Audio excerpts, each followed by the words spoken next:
আসসালামু আলাইকুম। আজকে আমরা আপনাদেরকে দেখাবো কিভাবে একটা ইউপিএস এই রাউটারের একটা ইউপিএস কিভাবে আমরা রাউটার এবং অনুর সাথে কানেক্ট করব। আমরা আগে ইউপিএসটা খুলে নিই।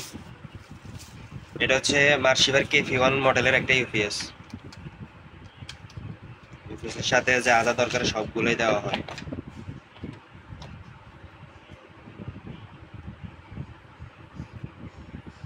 এটা হচ্ছে চার্জিং কেবল। আমরা প্রথমেই ইউপিএসটা মাল্টিপ্লাগের সাথে কানেক্ট করে নিব। মাল্টিপ্লাগের সাথে কানেক্ট করে প্রথমে আমরা এটা চার্জে লাগিয়ে দিব। এটা যখন চার্জ হবে তখন এখানে এই যে এসি মোড অপশনে থাকবে এবং হচ্ছে চার্জিং দেখাবে।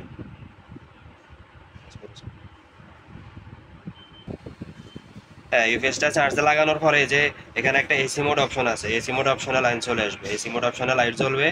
আর হচ্ছে এখানে যে কোনো একটা লাইট জ্বলবে নিবে, মানে চার্জ হচ্ছে, এটা হচ্ছে চার্জ হচ্ছে দেখাবে। আর যখন কারেন্ট চলে যাবে তখন এই যে ব্যাটারি মোডের অপশনটা শুধুমাত্র থাকবে।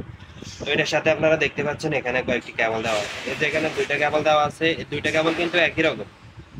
এটার সব সাইডে একই রকম, অর্থাৎ আপনি যে কোনো একটা লাগালেই হবে।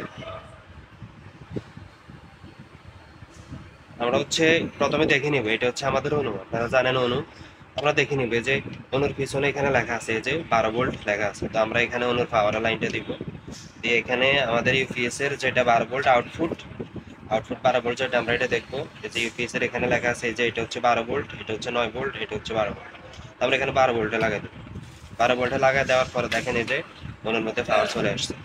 এবার হচ্ছে আমরা রাউটারটা হাতে নিব। আমাদের রাউটারটা 5 ভোল্ট হতে পারে, 9 ভোল্ট হতে পারে, 12 ভোল্ট হতে পারে। তো আমরা রাউটারের পিছনে দেখবো, দেখেন এই যে রাউটারের পিছনে এখানে 9 ভোল্ট লেখা আছে।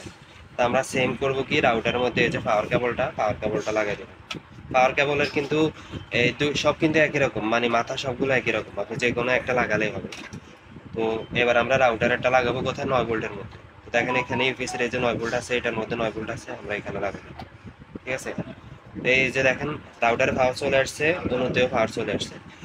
এই যে দুইটা কেবল গেছে এটা কিন্তু একই রকম, শুধু আমাদের খেয়াল রাখতে হবে এখানে 9, 12, 5 এভাবে দেওয়া আছে আলাদা আলাদা করে। আমাদেরকে খেয়াল রাখতে হবে আমাদের রাউটারটা কি 9 ভোল্ট নাকি 12 ভোল্ট নাকি 5 ভোল্ট। ধরেন রাউটারটা 5 ভোল্ট, এখানে যদি আপনি 9 ভোল্টের বা 12 ভোল্টের কেবলটা লাগাই দেন তাহলে কিন্তু আপনার রাউটারটা নষ্ট হয়ে যাবে, তখন কিন্তু আপনি ওয়ারেন্টি গ্যারান্টি কিছুই পাবেন না। অনুর ক্ষেত্রেও সেম, অনু বেশিরভাগ সময় 12 ভোল্ট হয়, তারপরেও দেখে লাগানো ভালো। অনুর পিছনে অনুর ভোল্টেজটা দেওয়া থাকে, রাউটারের পিছনে রাউটারের ভোল্টেজটা দেওয়া থাকে। তো রাউটার 9 ভোল্ট, আমরা এখানে 9 ভোল্টের রাউটার যেটা, এটা 9 ভোল্টের মধ্যে লাগাইছি, 12 ভোল্টে 12 ভোল্টে লাগাইছি। এবার আমরা চেক করি, দেখেন এবার আমরা সেটা না, এবার আমরা এই যে ইউপিএস এর কেবলটা খুলে নিব এখান থেকে। ধরেন কারেন্ট চলে গেছে, ঠিক আছে, ধরেন আমাদের এই যে কারেন্ট চলে গেছে, এখন এই যে এসি মোড থেকে এখন এই যে ব্যাটারি মোডে চলে আসছে ইউপিএস এর লাইট। আর এই যে দেখেন আমাদের কিন্তু অনুটাও চলতেছে, রাউটারটাও কিন্তু চলতেছে। তো আপনারা এইভাবে কানেকশনটা করে নেবেন। আর এরপরে যদি কোনো সমস্যা হয়, বুঝতে অসুবিধা হয়, তাহলে আমাদেরকে কল দিবেন। ধন্যবাদ।